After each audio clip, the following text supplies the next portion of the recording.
В Северной Осетии проходит рейд с говорящим названием «Автобус». Сотрудники ГИБДД выявляют злостных нарушителей среди водителей маршрутных такси. Полицейские проверяют не только документы и наличие штрафов. Их внимание нацелено и на техническое состояние транспортных средств. Чаще всего нарушения связаны с правилами перевозки людей. Водители незаконно устанавливают в салоне дополнительные места. По словам сотрудников госавтоинспекции, всех нарушителей ждет штраф от 500 рублей и выше. Мы перемещаемся с одного места на другое место, чтобы охватить разные маршруты и разные места. Без нарушения мы их не останавливаем и не имеем права останавливать.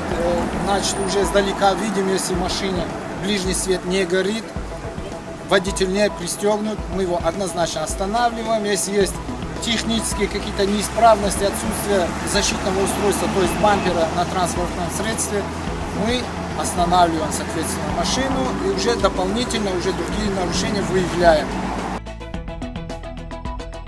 В Северную Осетию прибыл председатель Российского комитета по мини-гольфу. Александр Ершов приехал в республику в преддверии турнира Владикавказ Open 2014. По традиции он посетил мемориальное кладбище «Город ангелов». Затем председатель комитета ознакомился с местом проведения чемпионата. По его словам, поле для игры в мини-гольф оправдало все ожидания. Площадок такого уровня в России только 2 – в Сочи и во Владикавказе. В первенстве примут участие спортсмены с разных регионов страны. Несмотря на то, что мини-гольф достаточно молодой вид спорта, в России уже есть свои чемпионы.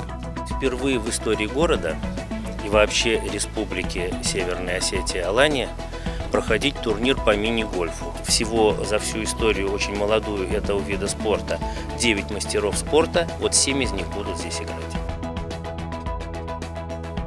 Духовное управление мусульман и благотворительный фонд «Спасательный круг» провели встречу с 10-классниками северо-западного района. Молодым людям показали фильм о вреде наркотиков, а затем попросили перейти в спортивный зал, где состоялись соревнования по прыжкам в длину, отжиманиям и бегу. Победители получили памятные призы, а выступление старших заставило школьников многое переосмыслить. Я, знаете, как думаю, что ничего случайного нету, и я понимаю, что у детей это психика детская, это не последствия еще. Это те, которые еще не вступили на пагубу, на эту злую тропу.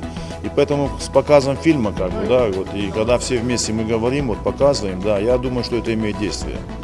Только все вместе мы можем победить это зло. Спортсмены, все общество. Надо всех бить в колокола, и кричать, что на самом деле это пагуба, и люди умирают. Студенты Северо-Осетинского государственного университета стали обладателями международного гранта на поездку в Германию. Немецкая служба академических обменов профинансировала поездку для воспитанников факультета иностранных языков. За 2 недели ребята познакомились с культурой страны, наладили контакты с 4 высшими учебными заведениями для совместной научной деятельности, повысили уровень знания немецкого. Программа включала в себя посещение 4 городов Германии – Берлин, Дрезден, Галле и Швейбиш-Гмюнд. Нам посчастливилось 2 недели побывать в Германии. Конечно, мы увидели очень много нового, очень много интересного. У нас море эмоций. Побывать в стране изучаемого языка для многих из нас было, можно сказать, несбываемой мечтой. И теперь она осуществилась, и языковая практика, которая, на мой взгляд, явилась самым большим плюсом этой поездки, нам дала еще больше стимул для того, чтобы продолжать изучать немецкий язык и историю языка, культуру этого народа.